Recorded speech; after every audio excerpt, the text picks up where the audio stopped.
What's up guys, NepentheZ here and welcome back to another episode of The Road to Glory. Today we start off doing some massive things. At the end of the last episode I believe we bought Idrissa Gueye. At the start of today's episode we pick up Anthony Martial for 61,500 or somewhere around that kind of marker there. You can see me trying to snipe him here in the weekend league. And I also went and bought Gabriel Jesus. I was talking to a few dudes. Jarber, Skills, Bateson, Marshall, and although I was doing okay up to this point in the weekend league, I was doing far better than my expectations. I was looking at my team and I just couldn't help but think, I wonder if I am going to be doing much better if I buy these bigger players. So I ended up going and buying Martial and I ended up going and buying Gabriel Jesus. And the reason why I decided to buy them now as well is because I actually had a lot of coins. You can see there I had like 230,000 or so coins. I bought Martial with a Hunter card already on him. I believe I bought Gabriel Jesus with a Hunter card already on him as well. And my aim was to use them throughout the weekend league and then sell them at the end and try and either get my money back or make a little bit of profit. Little did I know just quite how bad the market would increase in price on Monday morning. I bought Gabriel Jesus there for what, 60,000 coins or so and Martial for 70,000.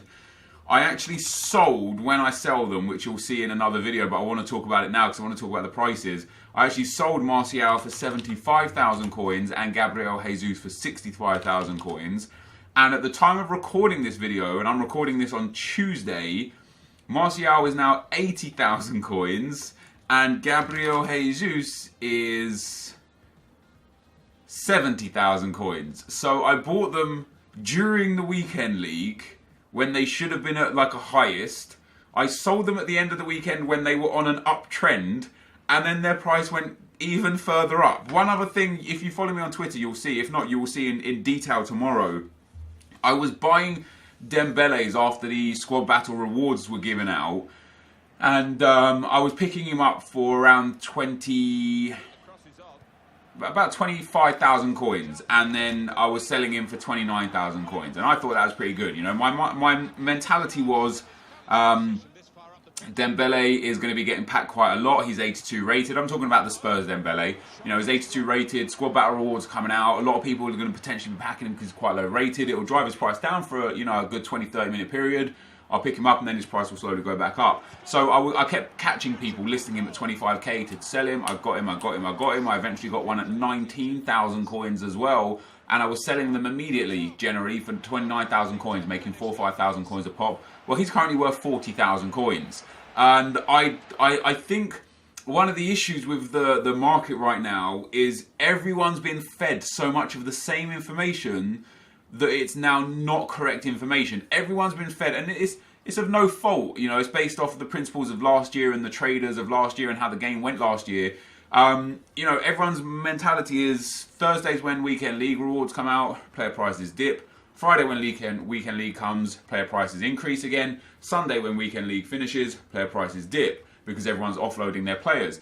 Well, there's two issues with that. Number one, everyone's savvy to that now. So nobody's selling their players on Sunday now because everyone knows that that's where they're at their cheapest. So what happens is people are buying players on Sunday because they're expecting them to be their cheapest, and they're just inflating the prices even more heavily. But also what we've got now that we didn't have before is that squad battle rewards come out on Sunday night / Monday morning, like just very early Monday.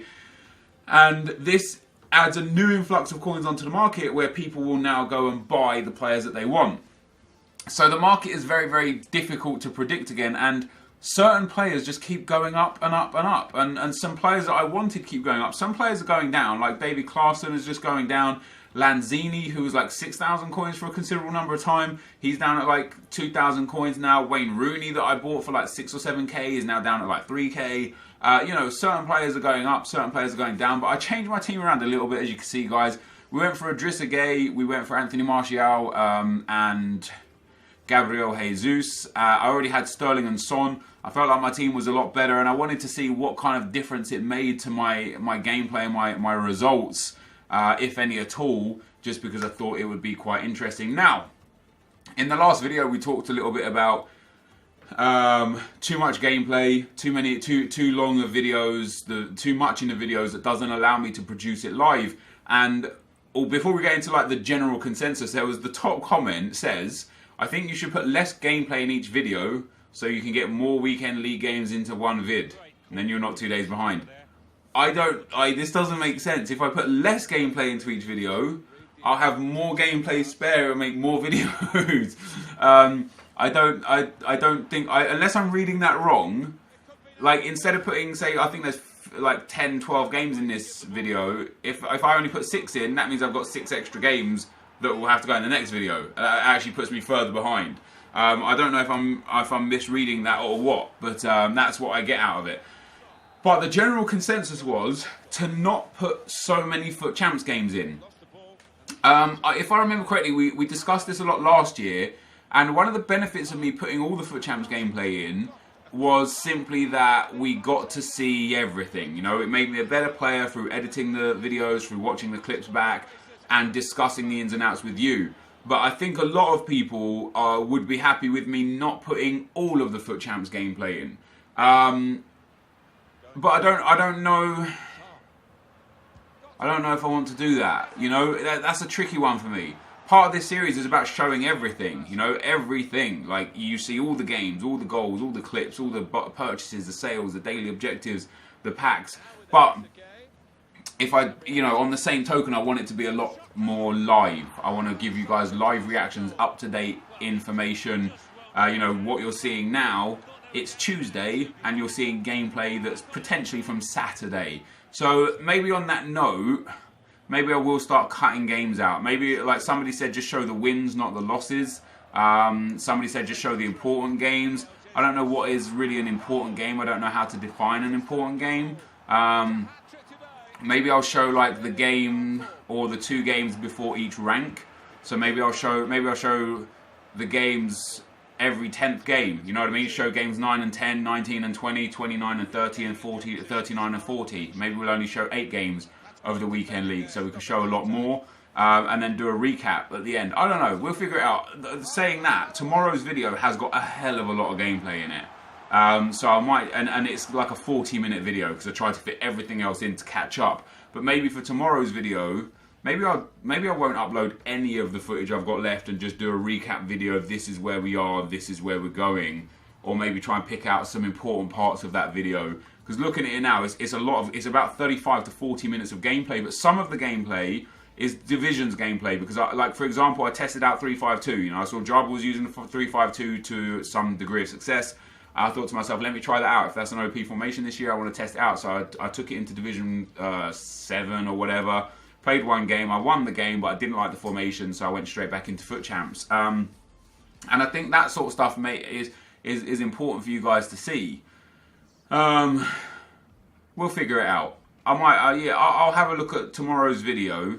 I'll go through it and maybe pick out the very, very important information, or I might just remove all of it, say this is where we're at, and start afresh. You know what I mean? Like get to the relevant time, and then stop showing as much gameplay. Maybe start showing some important Divisions games, not necessarily just wins, but a game where I lost that might have been for the title, or a game where I won that was for the title, etc., etc. I'm sure we will get through it.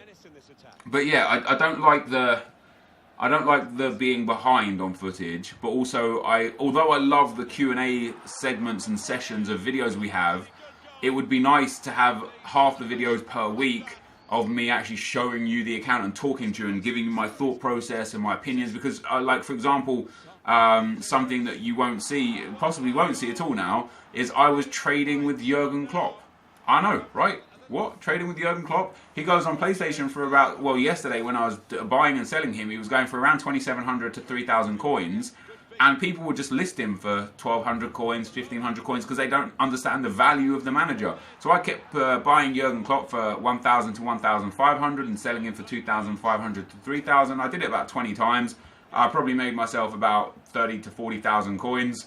And I would love to have actually been there live and been like, okay guys, this is what I'm doing, this is why I'm doing it, and showing you guys about it. I think that would have been important. So we're definitely going to change things going forwards.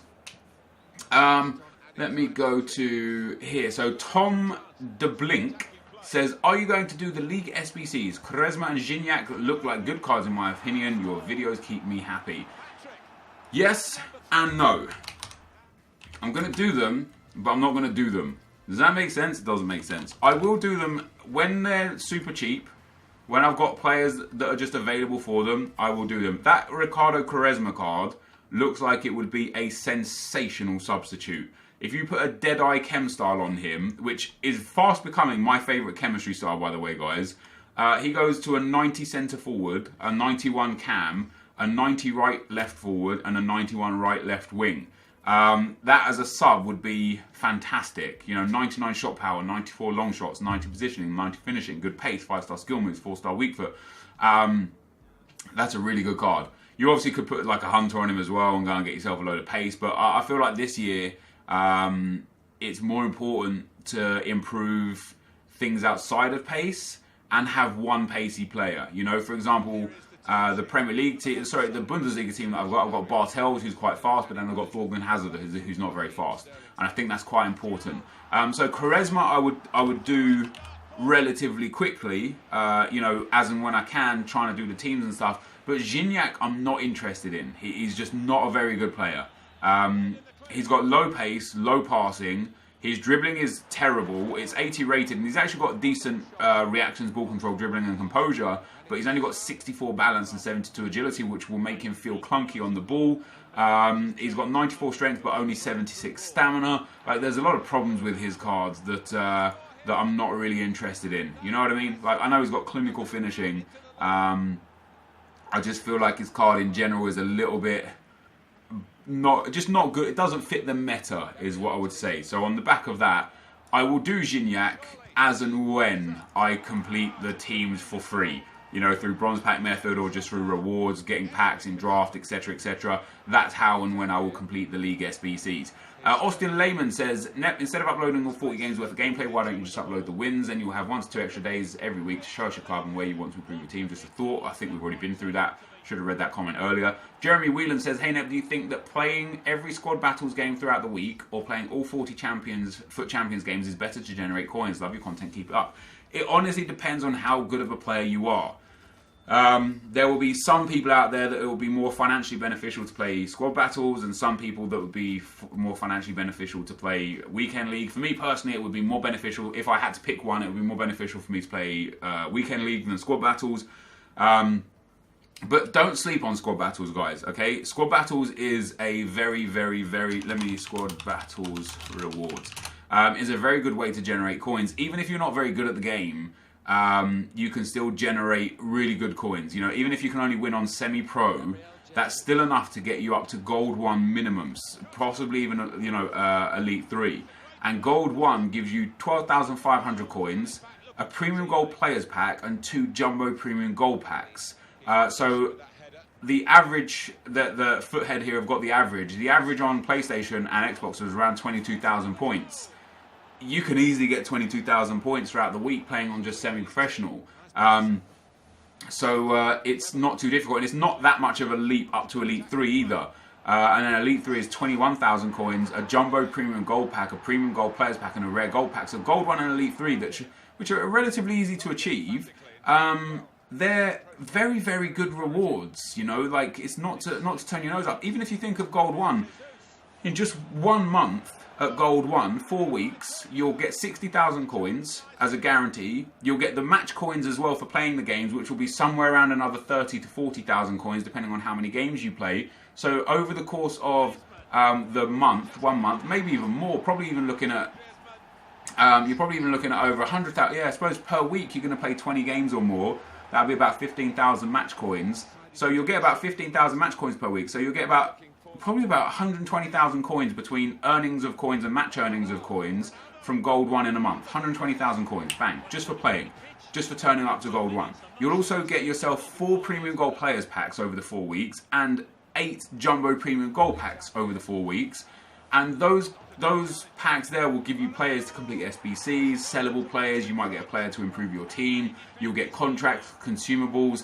It's a really, really, really good way to generate coins and keep the club moving. By the way, this guy that I played against here, I think he had an attribute card on one of his strikers. This was a really fun game up until the point he brought on Ronaldo. Ronaldo's ridiculous. Like, I mean ridiculous. Every single shot went in. He bullies defenders. He's rapid, 5-star, 5-star. He scored everything for this guy. He puts in like banging shots, long shots, finesse shots, driven shots. It doesn't matter. Ronaldo is just ridiculous.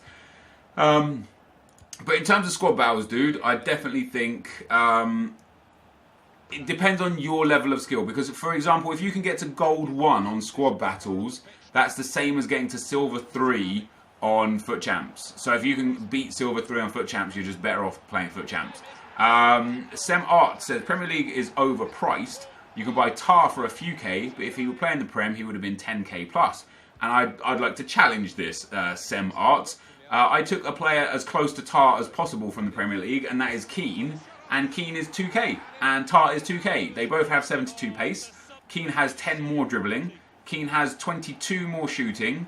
Keane has 6 more passing, and Keane has 4 more physical, and they both have the same defending stat. And Keane has and Tar has a 4-star weak foot versus Keane's 3-star weak foot, which obviously could be quite influential.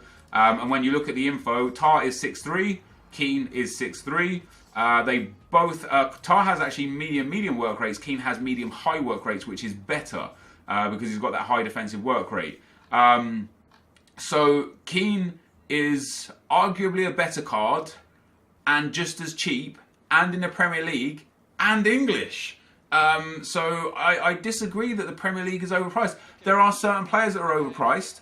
I think you picked a bad example using Tar, but when we look at someone like, going back to Dembele, when we look at someone like Dembele, you know, Dembele is a 40k player on PlayStation and a 30k player on Xbox.